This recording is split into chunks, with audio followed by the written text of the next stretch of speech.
বন্ধুরা, তোমাদের মুখও যদি রোদে বেরোনোর পর একটু ডাল আর ক্লান্ত দেখায়, তাহলে আজকের এই সহজ ঘরোয়া ফেস প্যাকটি একবার ট্রাই করে দেখতে পারেন। কারণ এই রেমেডিতে আমি এমন 3টি সাধারণ উপকরণ ব্যবহার করেছি যেগুলো একসঙ্গে আমাদের ত্বককে পরিষ্কার, ফ্রেশ এবং সফট লুকিং দেখাতে সাহায্য করতে পারে।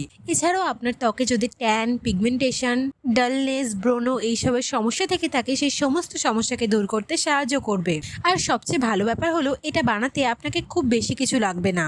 ঘরে থাকা মাত্র কয়েকটি সাধারণ উপকরণ দিয়ে আপনি খুব সহজে এটি তৈরি করে নিতে পারবেন।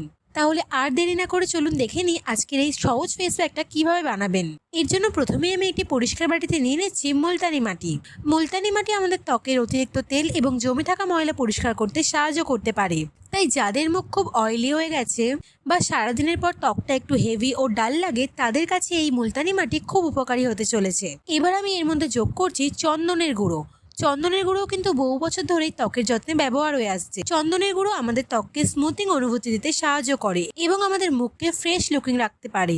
বিশেষ করে এই গরমের দিনে চন্দন ব্যবহার করলে আমাদের ত্বক অনেকটাই ঠান্ডা অনুভূতি হয়। তাই চন্দনের গুঁড়ো আমাদের আজকের এই ফেস প্যাকে ভীষণই উপকারী একটি উপাদান। এখন আমি এর মধ্যে দিয়ে দিচ্ছি টক দই। আমি এখানে অল্প পরিমাণে টক দই মিশিয়ে নিচ্ছি।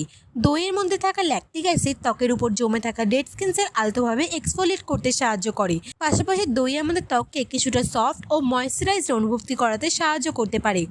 যাদের ত্বক এই গরমে রোদের কারণে ট্যান হয়ে গেছে, মুখ প্রচুর ডাল লাগছে, তাদের জন্য কিন্তু দই ভীষণই একটি উপকারী উপাদান।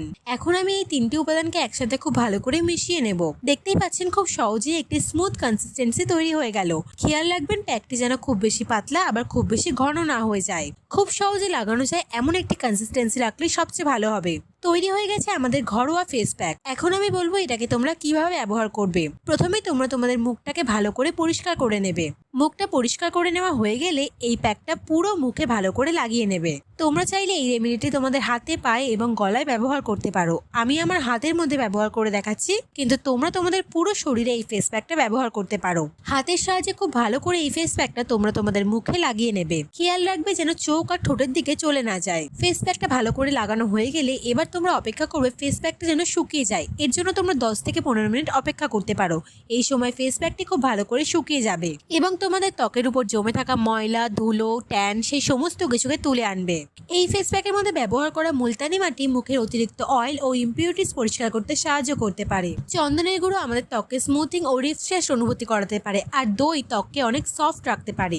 10 থেকে 15 মিনিট অপেক্ষা করার পর যখন দেখবে তোমরা প্যাকটা শুকিয়ে গেছে, তখন পরিষ্কার ঠান্ডা জল দিয়ে তোমরা তোমাদের মুখটাকে ভালো করে পরিষ্কার করে নেবে। মুখ ধোয়ার পর তোমরা লক্ষ্য করবে তোমাদের ত্বক আগের থেকে অনেক বেশি ফ্রেশ দেখাচ্ছে। ত্বকের মধ্যে জমে থাকা ময়লা, ট্যান অনেকটাই পরিষ্কার হয়ে গেছে এবং ত্বক আগের থেকে অনেক বেশি নরম ও স্মুথ লাগছে। তো বন্ধুরা, দেখতেই পেলেন খুব বেশি উপকরণ না, মাত্র সাধারণ কয়েকটি উপকরণ দিয়ে বাড়িতে বসে এত সুন্দর একটা রেমেডি তৈরি করা যায়। তাই একবার হলেও নিজের বাড়িতে এই রেমেডিটি ট্রাই করে দেখো আর কমেন্ট করে জানিও এই ভিডিওটি তোমাদের কেমন লাগলো। যদি ভিডিওটি ভালো লেগে থাকে তাহলে লাইক করবে আর এমন আরও ভিডিও দেখার জন্য আমাদের চ্যানেলটি সাবস্ক্রাইব করে দেবে। আবার দেখা হবে নতুন একটি সহজ স্কিন কেয়ার রুটিন নিয়ে। ততক্ষণ নিজের যত্ন নিন, ভালো থাকুন। ধন্যবাদ।